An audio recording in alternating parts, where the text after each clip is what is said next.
Τι γράφει το αυθεντικό χειρόγραφο του Αγίου Παϊσίου για το 666. Το χειρόγραφο του Γέροντα Παϊσίου αποτελείται από 8 σελίδες, τις οποίες έχει αριθμίσει ο ίδιος ο Γέροντας. Ας τις δούμε παρακάτω, όπως εκείνος τις έγραψε. Σημεία των καιρών 666. Μετά από την πόρα τη δαιμονική, θα έλθει η λιακάδα ηθεκή.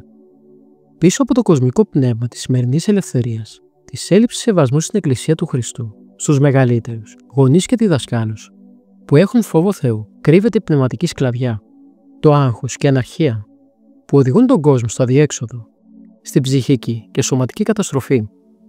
Πίσω λοιπόν και από το τέλειο σύστημα κάρτας εξυπηρετήσεως ασφάλειας κομπιούτερ, κρύβεται η παγκόσμια διδακτορία, η σκλαβιά του Αντιχρίστου. Ή να δώσουν αυτής χάραγμα επί της χειρός αυτών της δεξιάς ή επί το μέτωπον αυτών, και ή να μην της δυνάται αγοράσει ή πωλήσει. Ή μήο έχουν το χάραγμα, το όνομα του θηρίου ή τον αριθμό του ονόματος αυτού. Ο δε η σοφία εστίν, ο έχω νουν ψηφισάτου, τον αριθμόν του θηρίου. Αριθμός γάρα ανθρώπου εστί και ο αριθμός αυτού, 666. Ο Άγιος Ανδρέας ο Κεσαρίας γράφει τα εξής, περί του μικρού ονόματος του Αντιχρίστου. Και τη μεν ακριβίαν της ψήφου, ως και τα λοιπά τα περί αυτού γεγραμμένα. Ο χρόνος αποκαλύψει και η πείρα της ψηφούσιν. Αλλά ούκ ευδόκησεν η Θεία Χάρις, εν Θεία Βίβλο το του λιμένους όνομα γραφήνε. Όσον γυμνασίας δε, λόγω πολλά εστίν ευρύν. Αγίου Ανδρέου Κεσαρίας, εξήγησης, εις την Ιωάννου Αποκάλυψη, σελίδα 341 και 342. Το παράξενο όμως και πολλοί πνευματικοί άνθρωποι, εκτός που δείχνουν δικές τους ερμηνείες, φοβούνται και αυτοί τον κοσμικό φόβο του Ευαγγελώματος. Ενώ έπρεπε να ανησυχούν πνευματικά και να βοηθήσουν τους χριστιανούς με την καλή ανησυχία και να τους τονώσουν στην πίστη να νιώθουν θεϊκή παρηγοριά. Απορώ, δεν τους προβληματίζουν όλα αυτά τα γεγονότα. Γιατί δεν βάζουν έστω ένα ερωτηματικό για τις ερμηνείες του μυαλού τους. Και αν επιβοηθούν τον Αντίχριστο για το σφράγισμα, πώς παρασύρουν κι άλλες ψυχές στην απώλεια. Αυτό εννοεί το αποπλανάν εις δυνατόν και τους εκλεκτούς. Θα πλανεθούν αυτοί που τα ερμηνεύουν με το μυαλό. Και ενώ τα σημεία φαίνονται ξεκάθαρα, το θηρίο στις Βρυξέλλες με το 666 έχει σχεδόν ρουφήξει όλα τα κράτη στο κομπιούτερ. Η κάρτα ταυτότητα, η εισαγωγή του σφραγίσματος, τι φανερώνουν. Δυστυχώς, το ράδιο μόνο παρακολουθούμε τι καιρό θα έχουμε. Τι θα μας πει ο Χριστός. Υποκριτέ. Το μεν πρόσωπο του ουρανού γινώσκεται διακρίνει. Τα δε σημεία των καιρών, ουδή να στεγνώνε.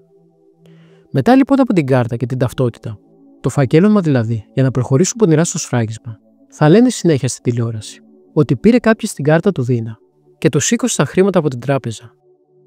Από την άλλη μεριά θα διαφημίζουν το τέλειο σύστημα, το σφράγισμα στο χέρι στο μέτωπο, με ακτίνες λέιζερ που δεν θα διακρίνεται εξωτερικά με το 666, το όνομα δηλαδή του Αντιχρίστου. Δυστυχώς και πάλι ορισμένοι γνωστικοί θα φασκιώνουν τα πνευματικά τους τέκνα σαν τα μωρά, δήθεν για να μην συναχωριούνται πως δεν πειράζει αυτό. Και δεν είναι τίποτα, αρκεί εσωτερικά να πιστεύετε. Και ενώ βλέπουν τον Απόστολο Πέτρο που εξωτερικά αρνήθηκε τον Χριστό και ή το άρνησης, αυτοί αρνούνται το Άγιο Σφράγισμα του Χριστού που τους δόθηκε στο Άγιο Βάπτισμα. Σφραγής δωρεάς Πνεύματος Αγίου, με το να δέχονται τη σφραγίδα του Αντιχρίστου. Λένε και ότι έχουν μέσα τους τον Χριστό. Τέτοια δυστυχώς λογική είχαν και ορισμένοι γνωστικοί στα χρόνια των Αγίων Μαρτύρων, που προσπαθούσαν να μεταστρέψουν τους υποψηφίους μάρτυρες, όπως αναφέρει ο Μέγας Βασίλειος, στο λόγο του, στο μάρτυρα Γόρδιο. Πολλοί παραλογιζόντουσαν προσπαθώντας να πείσουν τον μάρτυρα να αρνηθεί μόνο με τα λόγια και να κρατήσει την πίστη με την ψυχή, την εσωτερική διάθεση. Γιατί ο Θεός δεν δίνει προσοχή στη γλώσσα, αλλά στη διάθεση.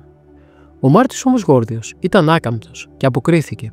Ούκαν έχετε τη γλώσσα, κτιστήσα παρά Χριστού, φθέξαστε τι κατά του κτίσαντος. Μην πλανάστε. Θεός ου μη κτηρίζεται, εκ του στόματος ημάς του ημετέρου κρίνει, εκ των λόγων δικαίει, ή εκ των λόγων καταδικάζει. Επίσης επιδεκείου με διάταγμα ζητούσαν να ομολογήσουν τη θρησκεία των ειδωλολατρών, και όσοι χριστιανοί δήλωναν και θυσίαζαν στα είδωλα, έπαιρναν πιστοποιητικό και γλίτωναν το μαρτύριο. Όχι μόνο αυτοί ήταν αρνητές του Χριστού, αλλά και εκείνοι που έδιναν χρήματα στους ειδωλολάτρες στην επιτροπή και έπαιρναν το πιστοποιητικό χωρίς να αρνηθούν. Οι ονομαζόμενοι λεβαλουφόροι. Και αυτούς η Εκκλησία τους θεώρησε αποστάτας και πεπτοκότας. Και ενώ λοιπόν έχουμε τόσα πολλά παραδείγματα, όπως και του γενόμενου θαύματος του Αγίου Θοδόρου, που εορτάζουμε κάθε χρόνο το Σάββατο της Α' εβδομάδας των Νηστείων, Ιουλιανός, παραβάτης γινώσκων, ότι οι χριστιανοί καθαρώνται μάλλον για νηστεία στις πρώτες εβδομάδας της Αγίας Τεσσαρακοστής. Είναι και εμείς για τούτο καθαράν εβδομάδαν, καλούμενοι βολήθη. Η να τότε μάλιστα μολύνει αυτούς, διό και προσέταξε κρυφίως, ή να τεθώσουν στην αγορά, κατ' εκείνες τις ημέρες, βρώματα μεμοιασμένα, εκ των αιμάτων των ειδωλικών θυσιών. Αλλά γεύση θεία επιφανής καθήμνων, ο Μάρτης Θεόδωρος, εις τον τότε Αρχιεπίσκοπο Κωνσταντινουπόλεως Ευδόξιον, και φανέρωσε το πράγμα, παρήγγειλεν αυτό, ή να συγκαλέσει τους πίστους ευθύς το πρωί της Δευτέρας και εμποδίσει αυτούς των βρωμάτων εκείνων. Την χρήση, την έλλειψη της αναγκαίας τροφής αναπληρώσει. Εκ του προχείρου διακολύβουν τι οτοτρόπος, ο μεν σκοπός του παραβάτου ματαιώθη. Ο δε ευσεβής λαός διαφυλαχθείς αμόλυτος,